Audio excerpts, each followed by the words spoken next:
بالله من الشيطان الرجيم. بسم الله الرحمن الرحيم.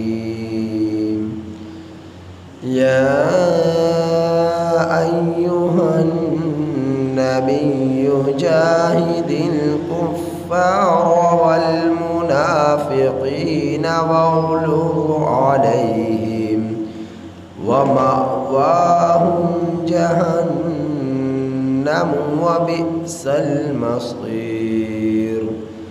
يحلفون بالله ما قالوا ولقد قالوا كلمة الكفر وكفروا بعد إسلامهم وهموا بما لم ينالوا وما نقموا إلا أن أغناهم الله ورسوله من فضله فإن يتوبوا يك خيرا لهم وإن يتولوا يعذبهم الله عذابا أليما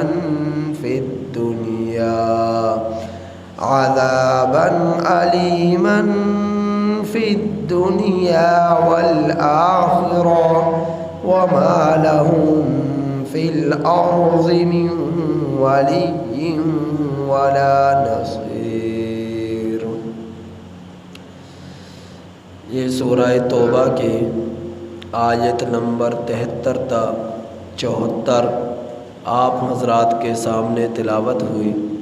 ان آیات کریمہ کا ترجمہ یہ ہے: یا ایھا النبی، اے نبی صلی اللہ علیہ وسلم، جاہد الکفار، جہاد کیجئے کافروں سے، والمنافقین، اور منافقوں سے، وغلظ علیہم، اور ان پر سختی کیجئے، ومأواہم، اور ان لوگوں کا ٹھکانہ جہنم ہے، وبئس المصیر، اور جہنم بہت بری جگہ ہے، اور جہنم بہت برا ٹھکانہ ہے. یحلفون، وہ لوگ قسمیں کھاتے ہیں، باللہ، اللہ کے نام کی، ما قالوا، جو کچھ کہ انہوں نے کچھ نہیں کہا، ما قالوا، کہ انہوں نے کچھ نہیں کہا، وَلَقَدْ، اور البتہ تحقیق، قالوا، ان لوگوں نے کہی، کلمۃ الکفر، کفر کی بات، وَكَفَرُوا، اور ان لوگوں نے کفر کیا، بعد اسلامہم، اپنے اسلام کو ظاہر کرنے کے بعد، وَهَمُّوا، اور ان لوگوں نے ارادہ کیا، بِمَا لَمْ يَنَالُوا، ایسی چیز کا جس کو وہ نہ پا سکے، وَمَا نَقَمُوا، اور نہیں انہوں نے بدلہ لیا، إِلَّا أَنْ أَغْنَاهُمُ اللَّهُ، مگر اس بات کا کہ اللہ نے ان کو غنی کر دیا، وَرَسُولُهُ، اور اللہ کے رسول صلی اللہ علیہ وسلم نے ان کو غنی کر دیا، من فضلہ، اپنے فضل سے، فَإِن يَتُوبُوا يَكُ، بس اگر یہ لوگ توبہ کر لیں، خَيْرًا لَهُمْ، بہتر ہے ان لوگوں کے لیے، وَإِن يَتَوَلَّوْا، اور اگر یہ لوگ اعراض کریں، يُعَذِّبُهُمُ اللَّهُ، اور اگر یہ لوگ اعراض کریں گے اللہ ان کو عذاب دے گا، عذاباً علیما، دردناک عذاب، فی الدنیا، دنیا میں، والآخرہ، اور آخرت میں، وما لہم فی الارض، اور نہیں ہوگا ان لوگوں کے لیے زمین میں، من ولی، کوئی دوست، کوئی حمایتی، ولا نصیر، اور نہ ہی کوئی مددگار. اللہ جل شانہ نے اپنے پیغمبر محمد مصطفیٰ صلی اللہ علیہ وسلم کو مجسمہ اخلاق بنایا تھا، انتہائی نرم مزاج، صبر والا، تحمل مزاجی والا، لوگوں کی باتوں کو برداشت کرنے والا۔ اللہ رب العزت نے اخلاق کے اعلیٰ درجہ آپ کو عطا فرمایا، یوں کہہ لیں کہ مجسمہ اخلاق آپ کو بنایا۔ نبی کریم صلی اللہ علیہ وسلم موجود ہوتے، تشریف فرما ہوتے، اور کافر لوگ آپ صلی اللہ علیہ وسلم کے چہرہ انور کے سامنے کہتے کہ تو جو ہے کاہن ہے، تو دیوانہ ہے، تو پاگل ہے، الیاذ باللہ، تو مجنون ہے۔ تو طرح طرح کے الفاظ نبی کریم صلی اللہ علیہ وسلم کے چہرہ انور پر بلا جھجک یہ کافر لوگ کہہ دیا کرتے تھے، اور آپ صلی اللہ علیہ وسلم ان سے کچھ نہ کہتے، سنتے رہتے، صبر کرتے، کوئی جواب نہ دیتے۔ اللہ کے رسول صلی اللہ علیہ وسلم کو اللہ نے اتنا نرم مزاج بنایا، صبر والا بنایا، اخلاق والا بنایا۔ ایک مرتبہ نبی کریم صلی اللہ علیہ وسلم اپنے گھر میں تشریف فرما تھے، اور ایک یہودی آیا، اور یہودی نے آ کر دستخط دی، اور اندر سے اللہ کے رسول صلی اللہ علیہ وسلم نے جب اس کی دستخط کو سنا تو ام المؤمنین جو ہے ازواج مطہرات پردے کے پیچھے چلی گئی۔ تو چونکہ اتنا بڑا گھر تو تھا نہیں کہ جس کے اندر بہت سارے کمرے ہوں، اور ایک کمرے سے نکل کر خاتون دوسرے کمرے میں چلی جائے، تو اللہ کے رسول صلی اللہ علیہ وسلم کے پاس ایک ہی کمرہ تھا، اور جب کوئی باہر سے لوگ ملنے کے لیے آتے تو اس کمرے میں پردے کے پیچھے ازواج مطہرات ہو جایا کرتی تھی۔ تو اس یہودی نے جس وقت دروازے کو کھٹکھٹایا، دستخط دی، تو اس وقت جو ہے اللہ کا رسول صلی اللہ علیہ وسلم نے جب جواب پوچھا کون، تو اس نے اپنا نام بتلایا، فلاں ہوں۔ تو پھر اس نے سلام کیا کہ السلام علیکہ، اور نام کو درمیان سے کھا گیا۔ لفظ کیا ہے؟ السلام علیکم، السلام علیکہ۔ تو السلام لفظ ہے، تو اس نے السلام کے بجائے کیا کہا؟ السلام علیکہ۔ اب السلام کا معنی ہے کہ تجھ پر موت آ پڑے، تو مر جائے، یہ ہے معنی کہ تو مرے۔ السلام کا معنی یہ ہے، السلام کا معنی ہے کہ تجھ پر سلامتی ہو، السلام علیکہ، تجھ پر سلامتی ہو، یہ اس کا معنی ہے۔ اصل لفظ یہ ہے، لیکن اس نے لام کو گرا دیا، اور لام کو گرا کر اس نے کہا السلام علیکہ۔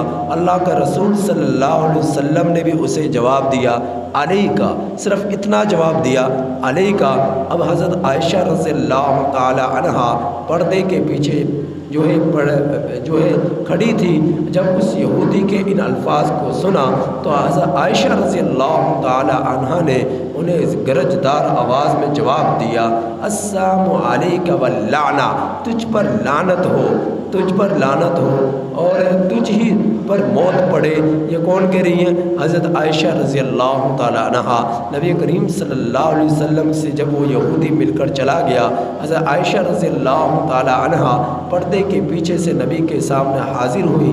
اللہ کے رسول صلی اللہ علیہ وسلم نے فرمایا عائشہ کیا بات ہے، آج بڑی غصے میں لگ رہی تھی۔ حضرت عائشہ رضی اللہ تعالی عنہا نے فرمایا اے اللہ کے رسول صلی اللہ علیہ وسلم، آپ نے سنا نہیں اس نے کیا کہا السلام علیکہ؟ تو نبی کریم صلی اللہ علیہ وسلم نے فرمایا عائشہ تو نے نہیں سنا میں نے اس کو کیا جواب دیا؟ علیکہ، یعنی جس طرح اس نے مجھ سے کہا السلام علیکہ کہ تجھ پر موت پڑے، تو میں نے بھی اسے جواب دیا علیکہ کہ جو تو نے الفاظ میرے لیے استعمال کیے وہ تیرے لیے بھی ہے، تیرے لیے بھی ہے۔ تو اللہ کا رسول صلی اللہ علیہ وسلم یعنی اللہ کے رسول صلی اللہ علیہ وسلم اتنے نرم مزاج تھے کہ کھل کر کسی کے بات کا جواب نہ دیتے، تو اللہ رب العزت نے نبی کریم صلی اللہ علیہ وسلم سے فرمایا، اے میرے پیغمبر آپ ان کافروں سے جہاد کیجئے اور منافقوں سے جہاد کیجئے۔ یا ایھا النبی جاہد الکفار والمنافقین، اے نبی صلی اللہ علیہ وسلم جہاد کیجئے کافروں سے، والمنافقین اور منافقوں سے، وغلظ علیہم اور ان پر سختی کیجئے۔ کافروں کے ساتھ جہاد تلوار کے ساتھ ہوتا ہے، منافقین کے ساتھ جہاد زبان کے ساتھ ہوتا ہے۔ تو اللہ کے رسول صلی اللہ علیہ وسلم کافروں کے ساتھ کس طرح لڑا کرتے تھے؟ تلواروں کے ذریعے، اور جو ہے تلوار میدان جہاد میں نکل کر تلوار کے ذریعے کافروں سے لڑا کرتے تھے۔ اور منافقین کے ساتھ جہاد کس طرح؟ زبان کی سختی کے ساتھ۔ اللہ رب العزت نے یہ ہدایت جاری فرمائی کہ اگر آپ ان پر نرمی کرتے رہے تو یہ لوگ تو آپ کو مزید تکلیف بڑھاتے چلے جائیں گے، آپ کو نقصان پہنچائیں گے، آپ کی تکلیف میں اضافہ کرتے چلے جائیں گے۔ لہٰذا اتنے نرم مزاج بھی نہ ہوئے کہ یہ لوگ آپ کے ساتھ جو چاہے کرنا شروع کر دیں۔ آپ ان پر سختی کیجئے، ان کافروں پر بھی اور منافقین پر بھی۔ اللہ کا رسول صلی اللہ علیہ وسلم سے ایک مرتبہ صحابہ نے فرمایا، اے اللہ کا رسول صلی اللہ علیہ وسلم ہم کافروں سے لڑنے کے لیے دور دراز نکلتے ہیں اور ان سے قتال کرتے ہیں، ان سے جہاد کرتے ہیں۔ یہ منافقین جو ہم میں ہی رہتے ہیں اور یہ کافر ہیں، کیوں نہ ہم ان کا ان کا نام و نشان مٹا دیں، ان کو قتل کر دیں، جبکہ یہ بھی کافر ہیں۔ اللہ کے رسول صلی اللہ علیہ وسلم نے فرمایا کہ اگرچہ یہ کافر ہیں لیکن یہ اپنے آپ کو مسلمان ظاہر کرتے، یہ نمازیں پڑھتے، یہ روزے رکھتے، یہ مجالس میں بیٹھتے، ہماری باتوں کو سنتے۔ اب جو عام مسلمان ہیں وہ یہی سمجھتے ہیں کہ یہ پکے مسلمان ہیں۔ اگر ہم نے ان کو قتل کرنا شروع کر دیا تو لوگ کہیں گے دیکھو محمد صلی اللہ علیہ وسلم اپنے ساتھیوں کو قتل کرا رہے۔ تو جو نئے مسلمان ہیں وہ اسلام سے بدظن ہو جائیں گے، اور جو مسلمان ہونا چاہتے ہیں وہ اسلام سے دور ہو جائیں گے کہ محمد صلی اللہ علیہ وسلم تو اپنے ساتھیوں کو قتل کراتے ہیں۔ تو اللہ کا رسول صلی اللہ علیہ وسلم نے اس لیے فرمایا کہ ان کو قتل نہیں کرنا، ان سے زبانی جہاد کرنا ہے۔ اور زبانی جہاد کیا ہے کہ ان کے ساتھ سختی والا معاملہ رکھنا ہے، ان کافروں کے ساتھ۔ تو اللہ رب العزت نے یہ ہدایت جاری فرمائی۔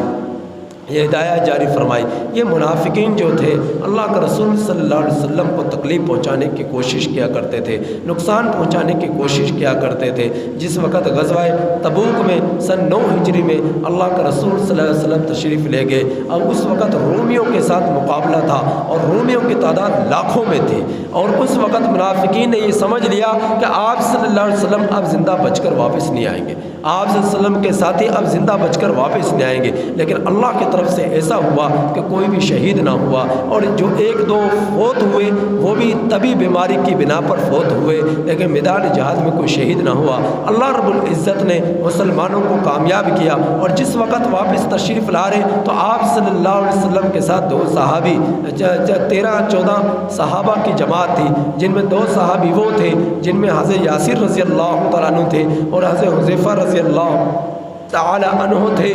ایک نے جو ہے آپ کی سواری کے لگام کو پکڑا ہوا، اور دوسرا صحابی آپ کی سواری کے پیچھے آ رہا، اور باقی صحابہ آپ کے ساتھ ہی تھے۔ تو یہ منافقین جب ان کو پتہ چلا کہ مسلمان تو زندہ بچ کر آ گئے اور کامیاب ہو کر واپس لوٹ رہے، تو ان کی تکلیف میں اضافہ ہوا۔ تو انہوں نے آپس میں منصوبہ بنایا، کیوں نہ ہم آپ صلی اللہ علیہ وسلم کو شہید کر دیں راستے میں۔ تو یہ منافقین نکلے اور نکل کر انہوں نے راستے میں کسی پردے کے پیچھے جو ہے پہاڑ یا چٹان کے پیچھے یہ لوگ چھپ گئے، اور چھپ کر انتظار کرنے لگے کہ کس وقت نبی کریم صلی اللہ علیہ وسلم تشریف لائیں اور آپ کو ہم شہید کر دیں۔ تو جس وقت آپ صلی اللہ علیہ وسلم ان کے قریب پہنچے تو حضرت حذیفہ رضی اللہ تعالی عنہ نے آواز کو سنا کہ لگتا ہے کچھ لوگ ہیں۔ تو حضرت حذیفہ رضی اللہ تعالی عنہ اسی وقت لگام کو چھوڑ کر آگے ان کے پیچھے دوڑے، اور انہوں نے دوڑے لگا دی۔ تو اتنی جرت اور بہادری کے ساتھ ان منافقون کا مقابلہ کیا کہ وہ دم دبا کر بھاگ گئے۔ تو اللہ کے رسول صلی اللہ علیہ وسلم جو ہے آپ صلی اللہ علیہ وسلم نے پھر حضرت حذیفہ رضی اللہ تعالیٰ عنہ کو ایک ایک منافق کا نام بتلایا کہ فلاں فلاں تھے، فلاں فلاں تھے. تو آپ صلی اللہ علیہ وسلم نے فرمایا لیکن ان سے انتقام نہیں لینا. اگر ان کو قتل کر دیا گیا تو لوگ یہ کہیں گے دیکھو محمد صلی اللہ علیہ وسلم اپنے ساتھیوں کو قتل کر آ رہے ہیں. تو آپ صلی اللہ علیہ وسلم نے منافقین کا ایک ایک منافق کا نام لے کر ان کی پہچان کرائی، ان کی معرفت کرائی، ان کی شناخت کرائی. جس وقت حضرت عمر بن خطاب رضی اللہ تعالیٰ عنہ کا زمانہ آیا تو حضرت عمر رضی اللہ تعالیٰ عنہ اس وقت نماز جنازہ نہ پڑھاتے تھے جس وقت تک یقین نہ ہو جاتا کہ اس نماز یہ جنازہ کسی منافق کا نہیں ہے بلکہ مسلمان کا ہے. اور اس چیز کی نشاندہی کس سے لیتے؟ حضرت حذیفہ رضی اللہ تعالیٰ عنہ سے پوچھا کرتے کہ یہ جو جنازہ میں پڑھانے جا رہا ہوں یہ منافق کا تو نہیں ہے، پکا مسلمان ہے کہ تھا کہ نہیں ہے؟ کیونکہ اللہ کے رسول صلی اللہ علیہ وسلم نے ایک ایک منافق کی نشاندہی کر دی تھی کہ فلاں فلاں منافق ہے، وہ مسلمان نہیں ہے لیکن ان سے کہنا کچھ نہیں ہے. کیوں؟ کیونکہ اگر ان سے کچھ کہنا شروع کر دیا تو جو کمزور مسلمان ہیں تو وہ یہی سمجھے گے کہ محمد صلی اللہ علیہ وسلم اپنے ساتھیوں کو قتل کرا رہے ہیں، اور جو مسلمان ہونا چاہتے ہیں وہ یہ سمجھے گے کہ اپنے ساتھیوں کو جو قتل کراتا ہے اس دین کو قبول کرنے کے کوئی ہمیں ضرورت نہیں ہے. تو حضرت حذیفہ رضی اللہ عنہ کو چونکہ سارے منافقین کی اللہ کے رسول صلی اللہ علیہ وسلم پہچان کرا چکے تھے، تو جس وقت حضرت عمر رضی اللہ عنہ کا زمانہ آیا اور آپ جنازہ پڑھاتے تو حضرت حذیفہ رضی اللہ عنہ کو بلا کر پوچھا کرتے تھے کہ کسی منافق کا تو نہیں ہے. اگر منافق کا ہوتا تو جنازہ کبھی نہ پڑھاتے، جنازہ کبھی نہ پڑھاتے. تو اللہ رب العزت نے ان آیات کریمہ میں غزوہ تبوک میں جو ان منافقین نے آپ صلی اللہ علیہ وسلم اور مسلمانوں کے خلاف سازش رچی تھی شہید کرنے کی، اس کا ذکر فرمایا، ان کے اس ارادے کو ذکر فرمایا. اور جو اللہ نے ان کو غنی کیا، مالدار بنایا کہ جس وقت مدینہ میں آپ صلی اللہ علیہ وسلم تشریف لائے یہ کمزور تھے، ان کے پاس کچھ نہ تھا. اللہ کے رسول صلی اللہ علیہ وسلم نے ان کو غنی کر دیا، صدقات دے کر، عطیات دے کر، خیرات دے کر، زکوٰۃ دے کر ان کو مالدار کر دیا، جبکہ یہ کمزور تھے، ضعیف تھے اور جو ہے ان کے پاس مالی وسعت نہ تھی. اللہ رب العزت ان تمام باتوں کا ذکر ان آیات کریمہ میں ارشاد فرما رہے. کیا فرما رہے؟ یا ایھا النبی، اے نبی، جاہد الکفار، جہاد کیجیے کافروں سے، والمنافقین، اور جہاد کیجیے منافقین سے، واغلظ علیہم، اور ان پر سخت کیجیے. کافروں کے ساتھ جہاد تلوار کے ساتھ، منافقین کے ساتھ جہاد ان کے ساتھ سخت برتاؤ کے ساتھ. ومأواہم جہنم، اور ان لوگوں کا ٹھکانہ کن لوگوں کا؟ کافروں کا. کن لوگوں کا؟ منافقین کا. کیا ہے؟ جہنم، جہنم ہے. وبئس المصیر، اور جہنم بہت بری جگہ ہے. یحلفون باللہ، وہ لوگ قسمیں کھاتے ہیں اللہ کے نام کی، ما قالوا، کہ انہوں نے کچھ نہیں کہا. ان لوگ قسمیں کھاتے ہیں اللہ کی کہ انہوں نے کچھ نہیں کہا. اللہ کے رسول صلی اللہ علیہ وسلم کے بارے میں کوئی ذرا سی بھی گستاخی کرے وہ دائرے اسلام سے خارج ہو جاتا ہے. اللہ کے نبی کی سنت کا مذاق اڑائے یا اللہ کے رسول صلی اللہ علیہ وسلم کے بال مبارک کے متعلق، جسم مبارک کے متعلق، کپڑوں مبارک کے متعلق، جسم کے کسی حصے آپ صلی اللہ علیہ وسلم سے جڑی ہوئی کسی بھی چیز کے متعلق کوئی گستاخانہ الفاظ استعمال کرے، بے ادبانہ جو ہے ادب سے ہٹ کر کوئی الفاظ استعمال کرے، وہ دائرہ کفر میں داخل ہو جاتا ہے. اسلام سے وہ بے دخل ہو جاتا ہے. تو جب یہ یہودی آپ صلی اللہ علیہ وسلم کے بارے میں طرح طرح کے الفاظ استعمال کرتے کیونکہ نفرت کا آگ سلگ رہی تھی،